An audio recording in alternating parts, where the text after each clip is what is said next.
Man, what up?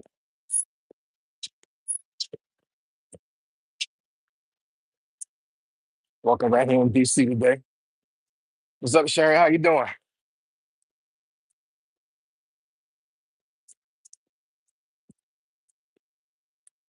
How's the weather? Where you at? It's nice over here.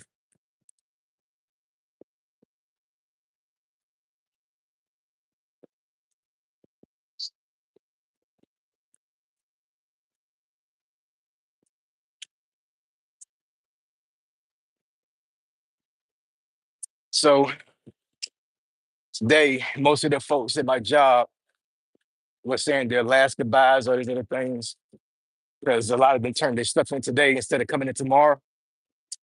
So it is what it is. I'm still coming in tomorrow.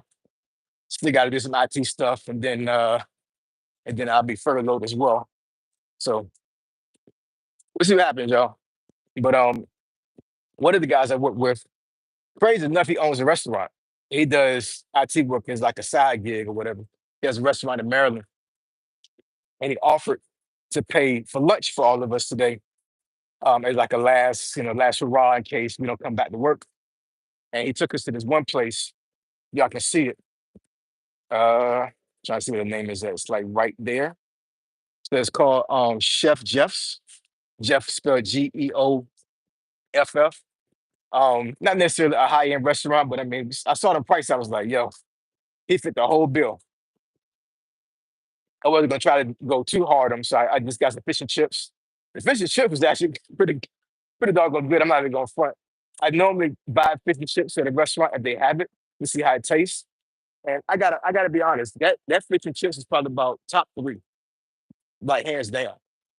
So that was crazy. I could not believe that. That was actually pretty good.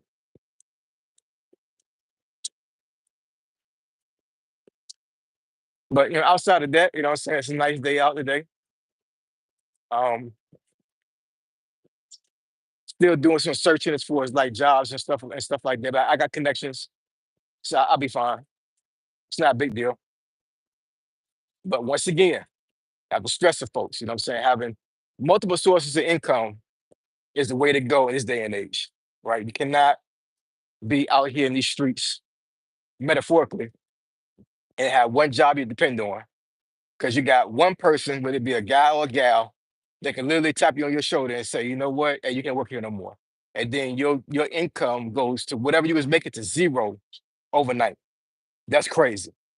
You know what I'm saying? So yeah, I ain't for all that. Like I need multiple sources of income. You know what I'm saying? I need to make as much money as I can whenever I can.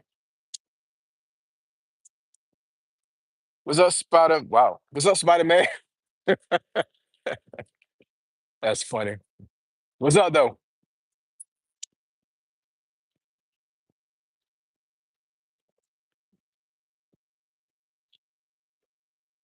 It's actually like so warm out here. I might mess around and take my this sweater off. Like it's actually that warm outside today.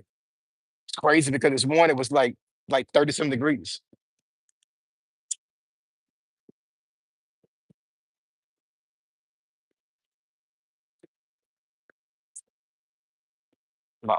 Hey, what's going on? My uncomplicated life. How you doing?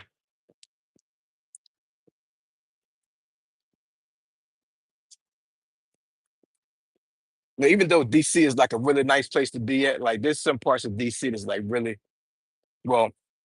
Yeah, I know folks living around here. They understand like which parts are kind of bad. Not gonna say this part of DC is rough, but sometimes it's like a smell in DC that's like it's not really a bad smell, but I mean, but like sometimes it can be kind of overwhelming. If that makes any sense. Like one of those like real strong city smells. You know what I'm saying?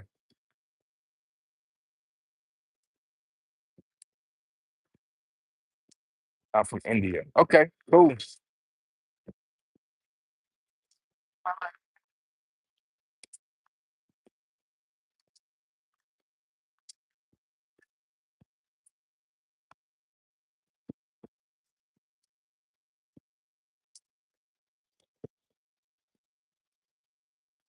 So, yeah, it is a breeze out here. Yeah, it is a breeze out here, but it's a nice breeze. You know what I'm saying? So when I went to this restaurant over here doing lunchtime today, I actually left my sweater at my job and just walked over here with my Lacoste polo on. So I was good to go. Even when I went inside the restaurant, it really wasn't that cold. So just a nice day. Can't beat it. I'm almost like tempted to like walk around here a little bit more if I even get on the train. So it's not like I got too much work to do. Like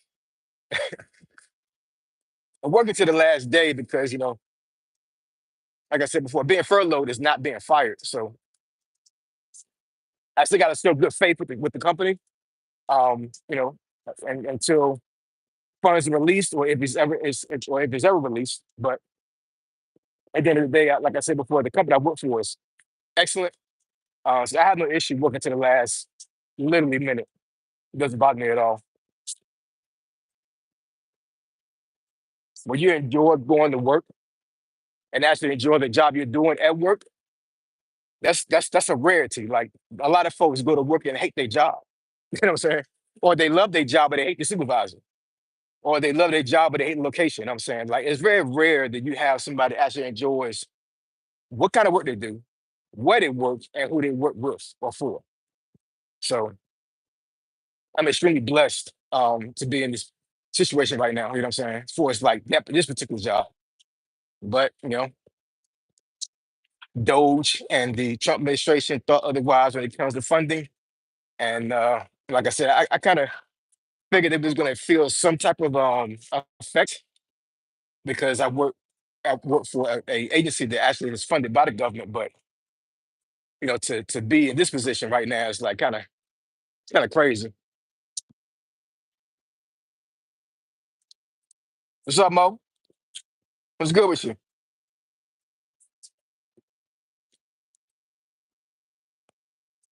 I've been on the subway before, but I've never ridden on a above train ground train before. Yeah, the VRE in Virginia is above ground, and I think the MARC train is too in Maryland. I've driven Amtrak before. I've driven. I was on a bullet train numerous times when I was in Korea and Japan. So it's like I'm always on a train somewhere. Work with. This is my life. Been my life for a long time.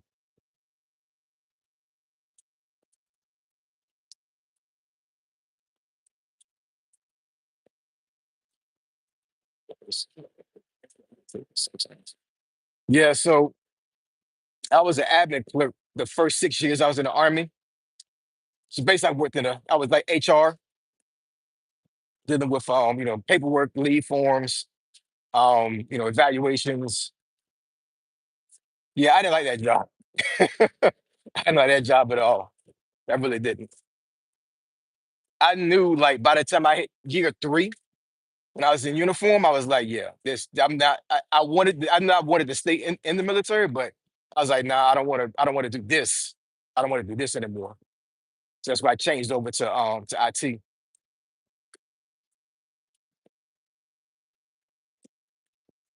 Japan sounds fun. Yeah, Japan's awesome. It really is. If I had a chance to take my wife and kids over there, I would. And quite honestly, if I really wanted to. If I really wanted to press the issue, I probably could. I probably could find a job over there. Japan is it's a real lovely place. It really is. Very safe. Um, the technology is very advanced over there. The people are lovely. So yeah, it's a nice place. It really is. But even with the place I've been at overseas, like it's nothing like being in the States. Like I love being in America. You know what I'm saying? Because opportunities and what we can do here.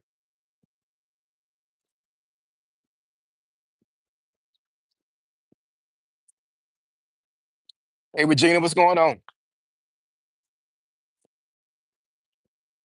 Confident God has something better for you. Yeah, I'm confident too, Regina.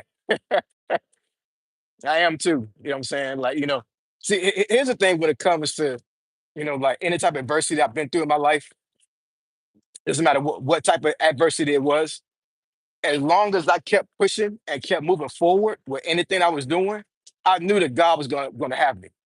It was when I sat down and got depressed and then feel like doing anything, that's when I knew stuff was gonna pop off. You know what I'm saying? So as long as I keep moving and I'm diligent to to doing things to help myself and help my family, I know God's got me. You know what I'm saying? So it's all about the effort. It's all about the effort. It's all about having the faith that things going to be better, positive attitude, all of that. And it's kind of it's a big shame that there's a lot of folks I've seen lately at my job that they're really really down. They cannot get out of that funk. And I've been going around actually trying to encourage people. And I can see it in their eyes. They're like it's like the doom and gloom is real, and they just like I don't know what I'm gonna do. And I feel bad for them because I'm like, there's nothing that happens to me in my life that I can really honestly say that I would be like really, really, really depressed.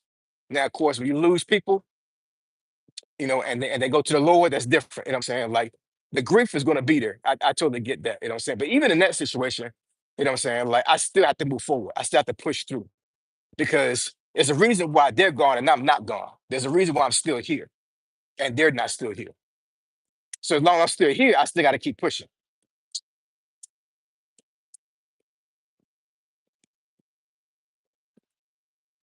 Would have never pegged your personnel.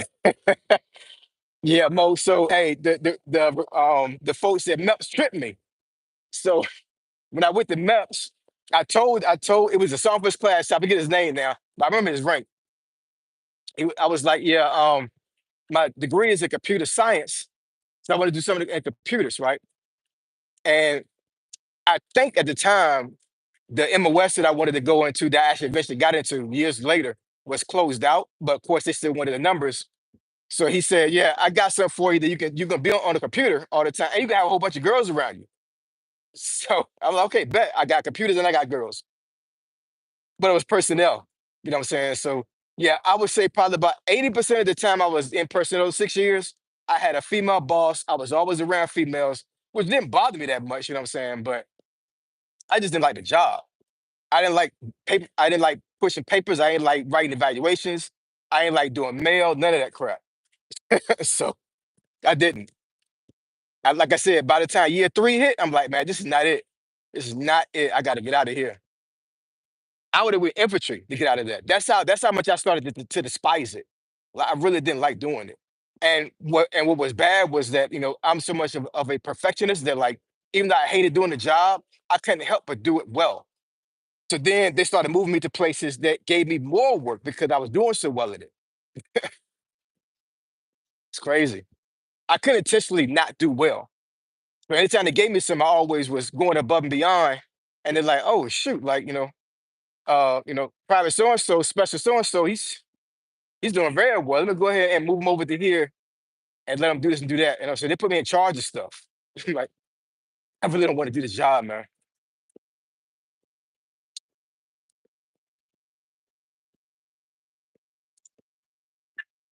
Always looking for supervising black males. In the Air Force? Yeah, I ain't gonna talk about the Air Force too much, but you know what I'm saying. The Army and the Air Force be having a back and forth sometimes. You know what I'm saying? So, but in hindsight, had I been able to get the job that I wanted when I first joined, I probably would have joined the Air Force. The Air Force would gave me a lot more training in my job. I got a homeboy from high school that he did 22 years in the Air Force. We graduated together, and yeah, he had a easier life than me. He did in the Air Force. He did. I forget all the jokes. Yeah, we be joking, y'all. That's the show.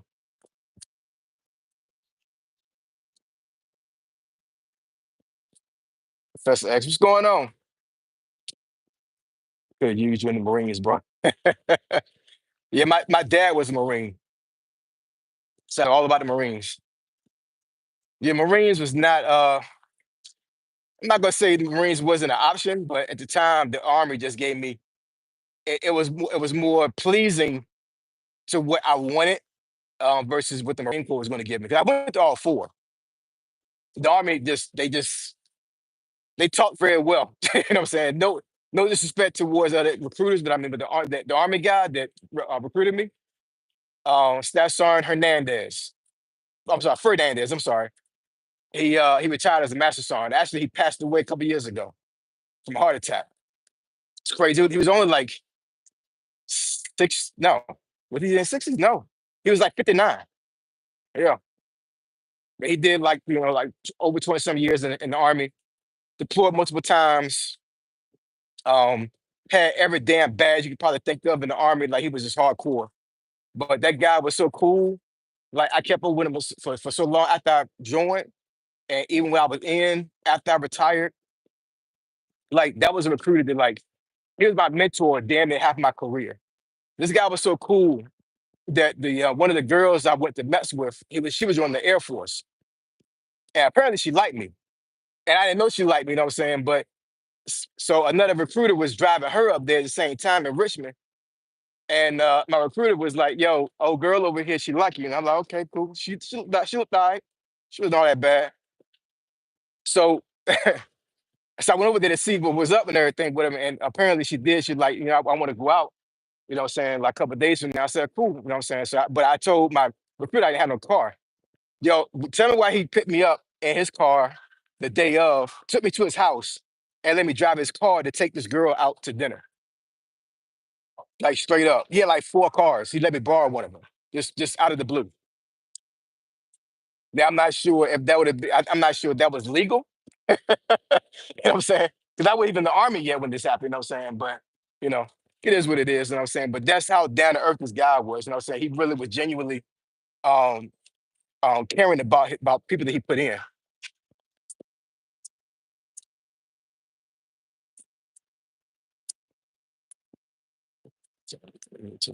Being tied down to one main task.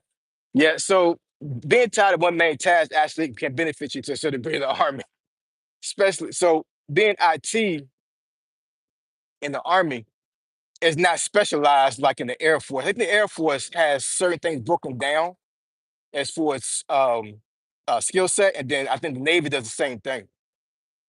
But in the Army, it's only literally one computer MOS, like a truly computer MOS, meaning like you deal with laptops, desktops, switches, routers, servers, you run cable, stuff like that, whatever. So basically, you like a jack of all trades. So when you go to a unit that's not IT or it's not signal, they expect you to do everything and know everything. You know what I'm saying? So yeah, that was kind of crazy, but it helped me a lot in the army because when I got out, my skill set was so versatile. My resume was pretty much showing me that I had four different jobs that I had done in the army, IT, so I could pick from any one, and the skill set transferred over to anything I wanted to do in the contracting space. So yeah, it helped, but it was annoying as hell a lot of times. It really was because somebody would ask me to do something, and I'm like, this is not even my job. I know what it is because I teach stuff, but I don't know how to do this. And I literally had to learn stuff on the fly sometimes by myself. But good training. That's what they say in the army. Good training.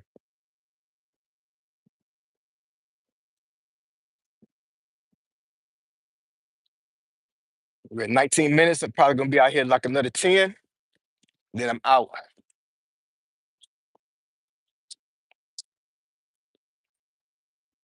Yeah, I think I read either today or yesterday that Trump is going to shut down Department of Education too. Executive order. You know he did all this stuff while Congress is out, right? Congress is out on vacation right now. I don't. They don't come back until Monday, I think.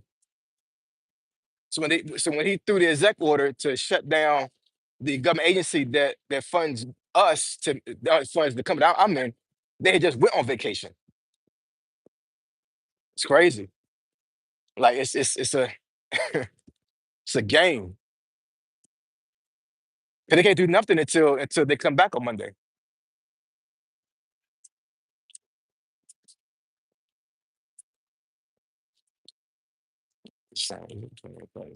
Yeah, it does. Takes a lot of mental stability to learn stuff on the fly. But the military, there is no such thing as failure. You gotta keep pushing. You just gotta do it. Can't call out sick. You know what I'm saying? You can't just not show up. You can't just not say you can't do something. Just gotta push through.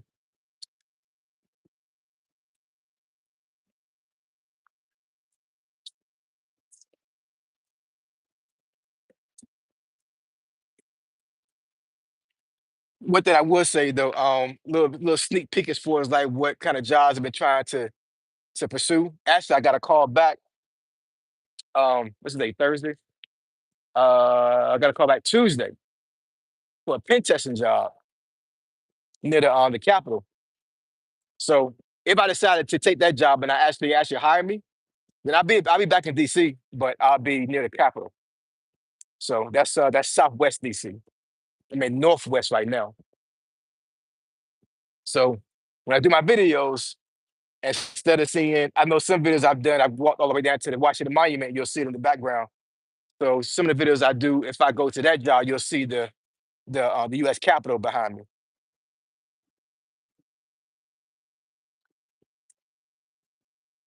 That job is 3 days remote, 2 days in DC. So that's more than what I'm doing right now. Right now, I'm 2 days remote, 3 days in DC. So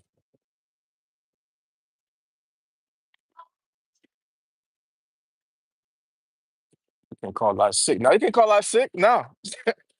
What you got to do is you have to like go to formation or go to work, and you have to tell them you're sick, and then you have to go to what's called a sick call, and then the doctor has to tell you if you're sick or not. You can't even you can tell them you're sick, but I mean, but they have to believe it. You know what I'm saying? They have to tell the unit, okay, he really is sick. But you can't just tell your supervisor you're sick and just stay home. That ain't gonna work.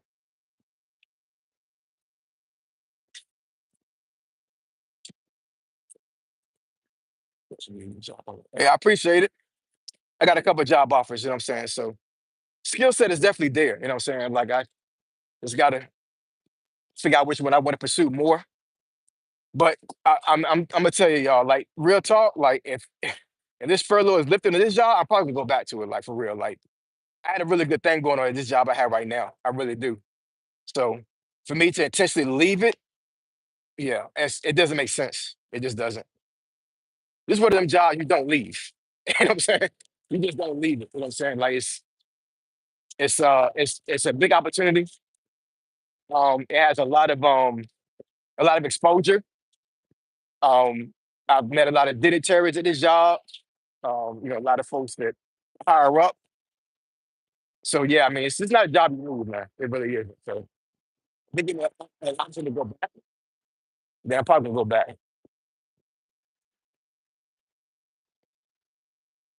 Like I said before, government contracting is is volatile. It pays a lot, really does. It pays a lot, but it's too volatile for me. And this job I have now is not it's not a contracting job. It's a salary job. You know what I'm saying? So it's like once you get hired, you know what I'm saying? Like unless you do something like crazy, you're good. They're not gonna fire you.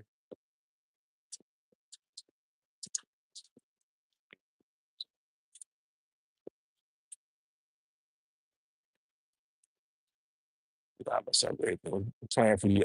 Maybe so. I'm not sure. I'm not sure. We'll see.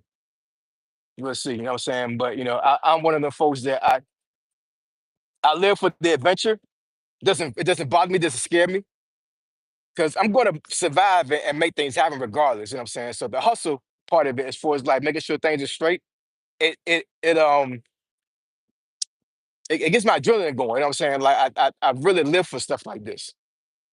I almost feel like gambling. You know what I'm saying? And I don't gamble, you know what I'm saying? But that's really what it feels like to a certain degree. You know what I'm saying? Like you don't know what's gonna happen, but you know that you got enough in you to make things happen. That make any sense.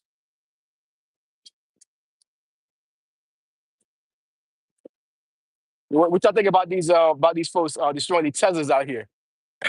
That I think I said in the video before this week that I was gonna have a test ride with Tesla. I couldn't do it because I had an obligation to work.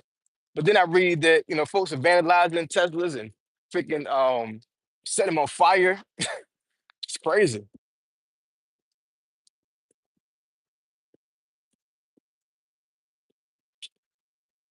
Like folks got some real disdain for this administration, yo. For real. Especially the one person called Musk, last name. Sales have dropped. I'm telling you, man, when you mess your brand up, it's almost impossible to recover. It really is. You know what I'm saying? Like it's not a joke. Like all these losses he taking, all these L's he taking for his sales, like I don't see how you gonna recover from that.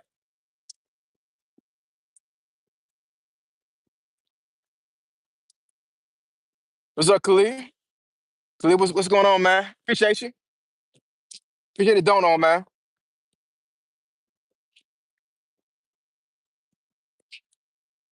We shouldn't be destroying other people's cars. Yeah, yeah, you're right about that. Yeah, you're right. But you know what? Actually, some folks are destroying their own dog on Tesla. And I heard that some folks got these bumper stickers in the back of the Tesla, whatever, saying that I don't support Elon Musk. So they can't afford to get rid of the car, but they're gonna let you know that even though I got this vehicle, I don't support him. That's crazy. Probably could have traded it in. You know what I'm saying, like, I'm pretty sure trade-in value is not that it's not that bad with a Tesla, but it might be now. Who knows?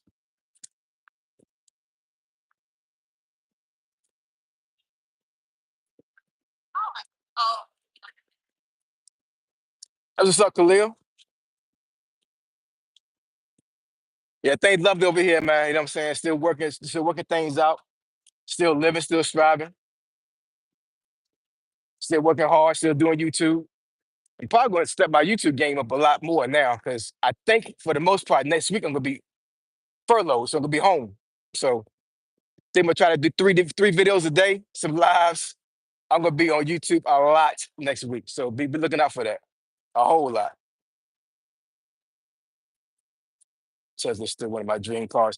Mo, for real, like you know what? Well, at one point it was, but now I've seen these are Rivian trucks.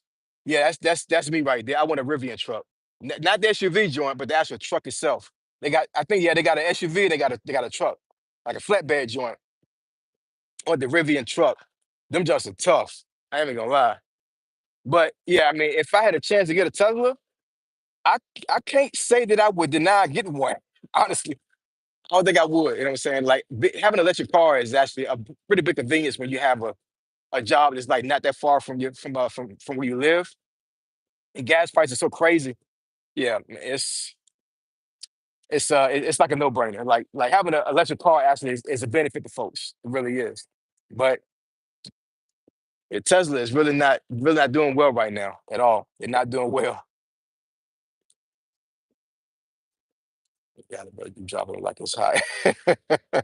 Yeah, yeah, these videos gonna be coming, yo. They're gonna be coming. Pause. So let's see what happens.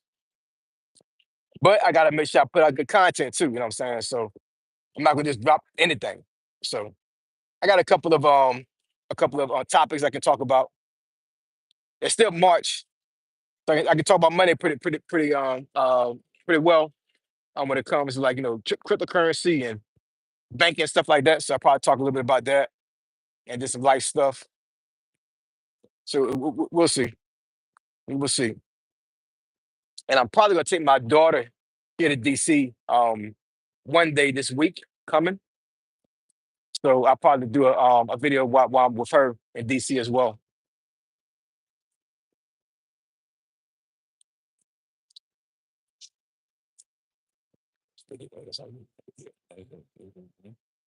All right, uncomplicated. All right, see you later. Nice talking to you. Thanks for joining in.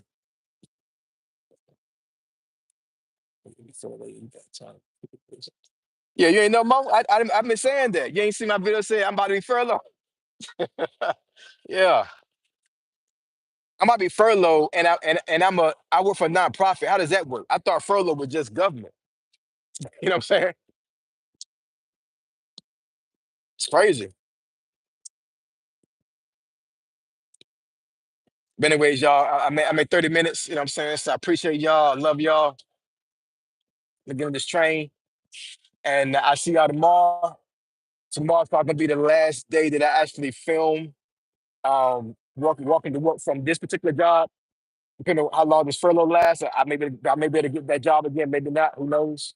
But at least for a good little while, I will not be filming from this particular area right here. So most of my videos next week is probably going to be home in my home city. But I'm still gonna push content out here. to give you leverage to better yourselves. All right, peace.